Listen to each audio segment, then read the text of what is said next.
የመካከለኛው አፍሪካ ነው ጦርነት አልበረደም፣ ዛሬም እንደቀጠለ ነው ትላላችሁ። ይውልኝ ስሙ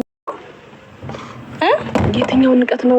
እኔ ምን ትሰሪያለሽ? እናት አባቴ ቤት ሁሉን ነገር እኮ በቃ በቃኝ ብዬ ሩታ የተነገራት እኔ ደስ ነው የሚለኝ። የምሬን ነው ምላችሁ።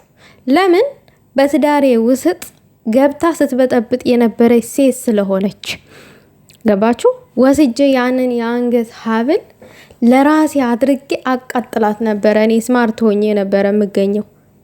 ሩታ ግን ማለት ነው በሰው ወሬ የኔ እናት። አረ ሼም ነው የምር፣ እንደዚህ መሆን ሼም ነው። ሰላም ጤና ይስጥልኝ ውድና የተከበራችሁ የቻናሌ ተከታታዮች ሰላማችሁ ይብዛልኝ በያላችሁበት። ያው እንግዲህ ደስታችንን አጣጥመን ሳንጨርስ በደስታችን ላይ ውሃ ከለሱበት ትላላችሁ። የዛሬው አንገብጋቢ የሆኑ ነገሮችን እየመጣሁላችሁ ውዶቼ። ላይክ ሼር አድርጉ። ሀሳብ አስተያየት ካላችሁ በኮሜንት አስቀምጡ። የምር ሀሳባችሁን በኮሜንት አስቀምጡልኝ። የኔ ሀሳብ ደግሞ ወደ እናንተ አደርሳለሁኝ። እኔ በጣም ነው የተናደድኩትኝ። እውነቴን ነው። በሩታ ቦታ ብሆን ብዬ አስቤ ማለት ነው ብሆን ብዬ ሳስበው ማለት ነው ግን አልሆንም። ችግር አልሆንም እንዴ። ያው እንደሚታወቀው አብርሽ ወንድ ልጅ ስለሰጠችው ሩታ የመጀመሪያ ወንድነቱን ከልብ አፍቃሪነቱን ባልነቱን አስመስክሯል። መኪና 400,000 የአንገት ሀብል ወርቅ ገዝቶ አበርክቶላት ነበረ። በማግስቱ ግን ጣጣ ይዞ መጣ። የአንገቱ ሀብል መኪናውስ ምን ይሆን የሚለውን ጥበቃ ላይ ደርሰናል። ጥበቃ ላይ ነን ማለት ነው። ጥበቃ ላይ ነን።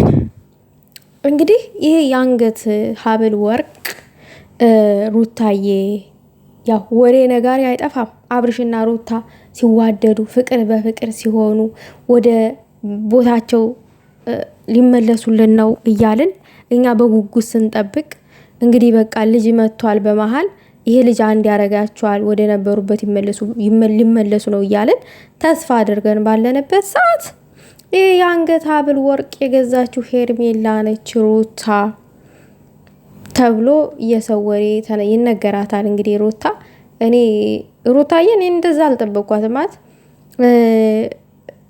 እንደው ትነቃለች ብዬ ነበረ ያሰብኩት። ማለት ምን መሰላችሁ? እዚጋ ትዳርሽ አሁን ላይ ወደ ነበረበት ቦታ እየተመለሰ እንደሆነ እያወቅሽ ከአብርሽ ጋራ ሰላም ስትሆኒ የማይፈልጉ ሰዎች እንዳሉ እያወቅሽ እንደዛ አይነት ወሬ ሲነገርሽ አያይ አብርሽ በራሱ ገንዘብ ነው የገዛልኝ ማለት ነበረብሽ። አሁን የሚያሳየው ሩታ ምንድነው? አንደኛ በአብርሽ ምንም አይነት እምነት እንደሌለሽ፣ አብርሽ ይሄንን የአንገት ሀብል መግዛት እንደማይችል አድርገሽ ነው ያሰብሽው። አብርሽን ማለት ነው ማድረግ እንደማይችል ውድ ነገር ላንቺ ማድረግ እንደማይችል አድርገሽ ነው ያሰብሽው። እንደዛ በማሰብሽ ይሄ በጣም ከባድ ነው። ማሰብም አልነበረብሽም።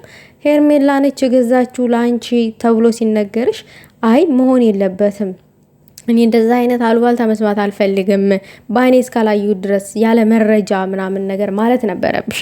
ለምን ከዚህ በፊት ብዙ የተጣላችሁባቸው ነገሮች ስላሉ ልጁ የአብርሽ ሳይሆን ያንተ ነው ብለሽ ወንድሞች ስለነገሩሽ ብዙ ቦታ ተዳርሳቸዋል።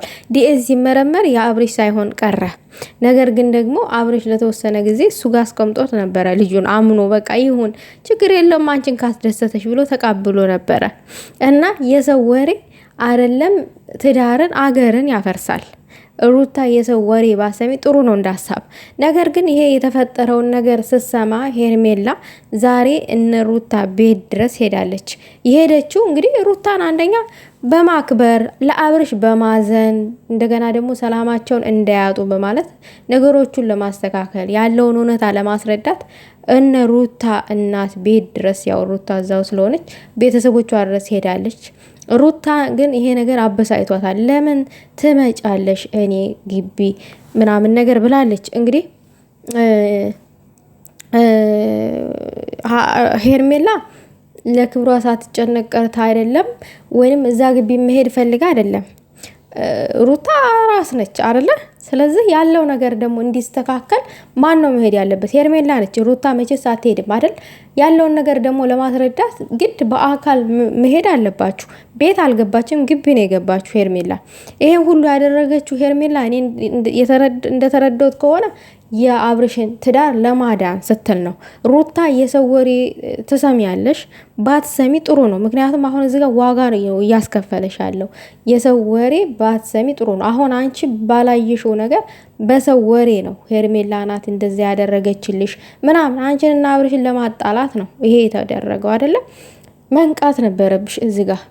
አሁን እዚህ ጋር እኔ አላቅም አይመለከትልኝም ውጡ ተግቢ ምናምን አከካ ዘራፍ ምናምን ያልሽው አብርሽ ይወጣል። ወንድ ልጅ እኮ ነው ሩታ፣ ወንድ ልጅ ነው። እንኳን ውጣልኝ ብለሽው ዝም ብሎ ራሱ ካልተመቸሽውም ሊወጣ ይችላል። እንኳን አንቺ በአብሽ ውጣልኝ ብለሽው ማለት ውጭልኝ አልፈልግም፣ ምንም ነገር አልፈልግም፣ ልቀቀኝ ነው ያልሽው። አብርሽንም እዚች ጋር መሆን የለበትም ያለ አንድ ተጨባጭ ነገር በውሸትም ሊሆን ስለሚችል እሷ ናት የገዛችሁ ብለሽ ድምድም አድርገሽ ከአብርሽ ጋር መጣላትሽ ጥሩ አይደለም። ለምን? ይሄንን ጠባችሁን የሚፈልጉት ሰዎች ስላሉ።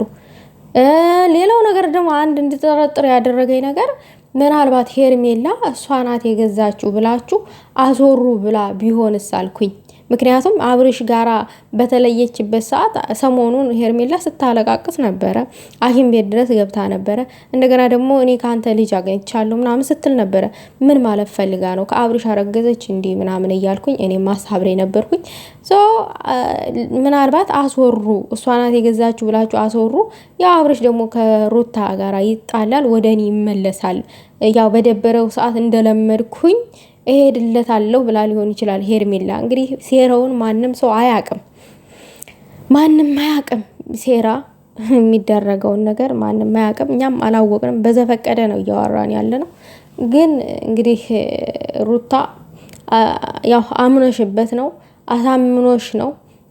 እንደውም ከቦታው ወርቁ ሲገዛ የነበረ ሰው ሁላ ነው ይዞ የሄደው አብርሽ። እንግዲህ እነ ሩታ ቤት ይሄ ነገር እውነት እንዳልሆነ ምናምን ነገር ለምስክርነት፣ ነገር ግን እኔ ታውቃለሁኝ አንተ ታውቀዋለህ ምናምን የሚል ምላሽ ነው። በጭራሽ ሩታ ልታምን አልቻለችም።